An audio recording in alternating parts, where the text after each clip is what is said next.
In another video, we talk about two ways in which money is made. First one is the cash money created by the government-controlled mints, but this only makes up for about 5%. The second way makes about 95% of all money in circulation. This is the creation of debt by banks. But there is a third way, a new way, a potentially catastrophic way. So, sit back and get ready to find out this new way of money creation and how it affects the economy. Quantitative easing. The Central Bank of Japan came up with the concept of quantitative easing in 1989. It was used again by the US Federal Reserve after the financial crisis of 2008. Through quantitative easing, a central bank creates new money from nothing to loan to the banking system and to major firms. Also, these days, it lends to us, the general public. In extreme situations like the 2008 financial crisis, it is used to inject large amounts of cash into the economy. The plan allowed the US Treasury to purchase $700 billion worth of bad loans made by the banks. Many of these loans were known as subprime mortgage loans. But as a result of this, the central bank's balance sheets have gone completely out of control. Many have pointed out that this quantitative easing is counterproductive to the FED's goal of economic stability and full employment, since it introduces additional risks and can cause inflation. Even though it was assumed to be an exceptional emergency situation, the Federal Reserve has been powerless to turn this around ever since. It has gotten even worse. Consider the fact that it took from the year 1776, when the United States was founded, until the year 2008 for the country to arrive at a level of debt of just under $1 trillion. By the year 2014, it had risen to about $4.5 trillion. And again in 2020, during the COVID pandemic, it quickly reached $7.5 trillion. So, for ages, the banks have been extending credit beyond what the general public can reasonably repay. Politicians have been actively encouraging and supporting excessive bank lending, particularly real estate lending, in the mistaken belief that robust economic growth would continue indefinitely, thereby making it easier for the public to cope with its enormous debts. And when those same banks get into trouble, having made so many bad loans, the government simply bails them out. It is understandable that the taxpayer is upset. Why can the government keep bailing itself in Wall Street out of trouble simply by printing money with this quantitative easing? Yet the public still must pay taxes. This could be a catalyst to create social unrest by further separating the rich from the poor. Let's get back to central banks for a moment. Interestingly, a 2016 report by the European Central Bank claims that central banks cannot actually go bankrupt. This is because of their power to print new money. But all this quantitative easing is putting governments today in a difficult position. Simply put, quantitative easing is the central banks giving all this newly printed money to the government in exchange for government bonds, where a bond is government debt. So, it is now possible for the central banks to own a vast amount of assets through their purchases of all these government and corporate bonds. The Japanese central bank's balance sheet, for instance, is larger than Japan's whole gross domestic product, or GDP. They are the largest stakeholder in the Japanese stock market, with an estimated 80% stake. $90 billion worth of stocks on the American stock market are held by the Swiss Central Bank. It's crazy to think that these central banks cannot go bankrupt and are buying actual assets with the money they've created out of thin air. There are actually some real repercussions to all this. Stock markets become more disconnected from reality when central banks intervene in this way. The health of the economy used to be a true reflection of how the stock market performed. But this is no longer the case.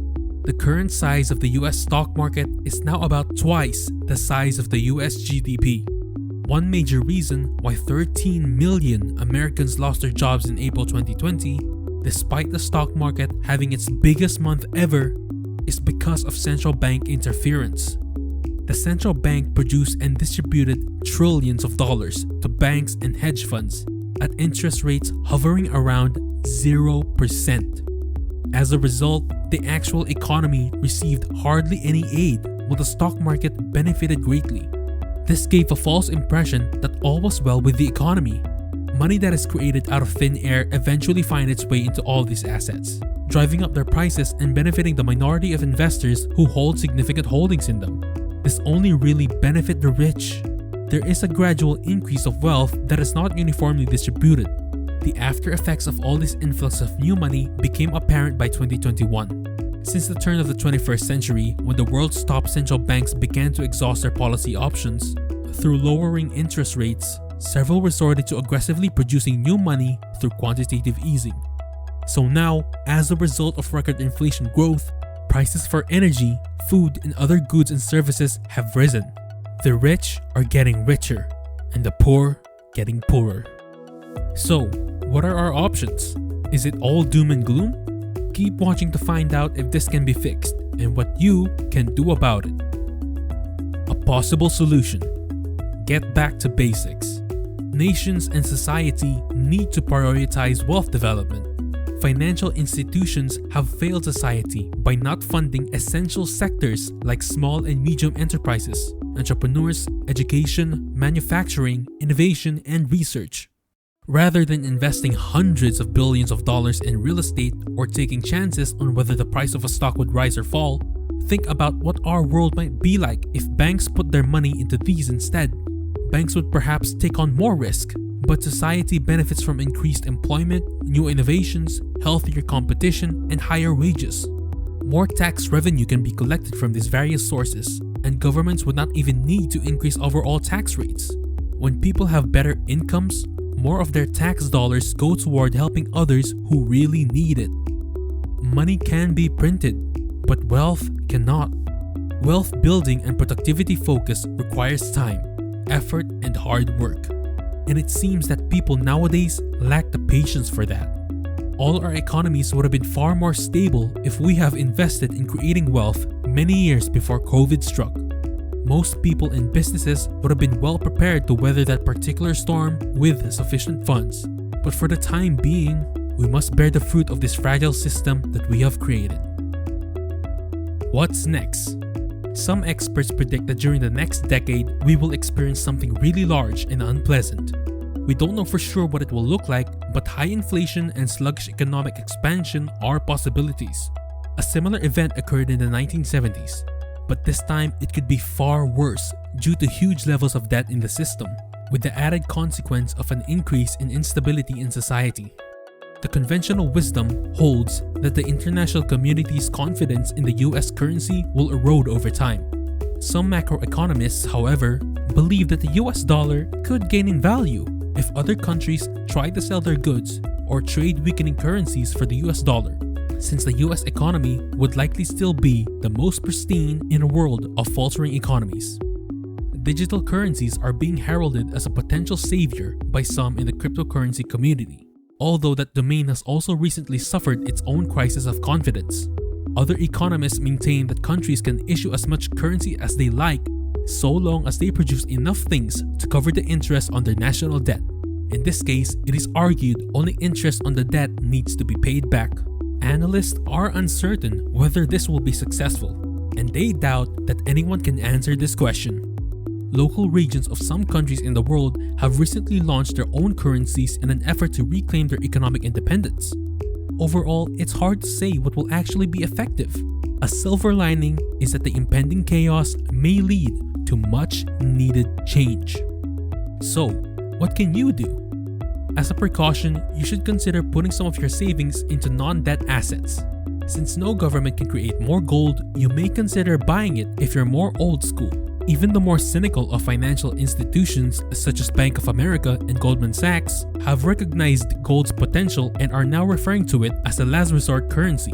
In fact, the central banks of Russia and China have been purchasing gold in huge amounts for many years. Maybe they understand what may be about to happen. While gold has been a popular investment for decades, especially among central banks, younger investors may be more interested in digital cryptocurrencies. The banking sector and government agencies are gradually taking the technology seriously. If you're feeling very bold, you could analyze and purchase those assets that you believe the central bank will have a positive influence on.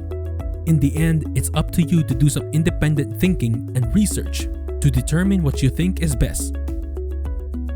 The obvious results of this are a rise in prices and a decrease in people's purchasing power and savings. Money printing goes against economic fundamentals. Supply and demand is a fundamental concept in economics. Printing more currency just creates an artificially high level of demand, i.e. money, without correspondingly higher levels of supply. Experts agree that a central bank's portrayal of money in the future should be improved by incorporating technological advances. The benefits of emerging digital technology like the blockchain can be used, but only once people have sufficient faith in the underlying currency. We are still a long way from that though, so hang on tight and do what you can to protect your own financial situation. We may be in for a bumpy ride. What are your thoughts on this? Feel free to share them in the comments below. If you want to learn more about keeping a wealthy mindset, click the videos on the screen. Thanks for watching.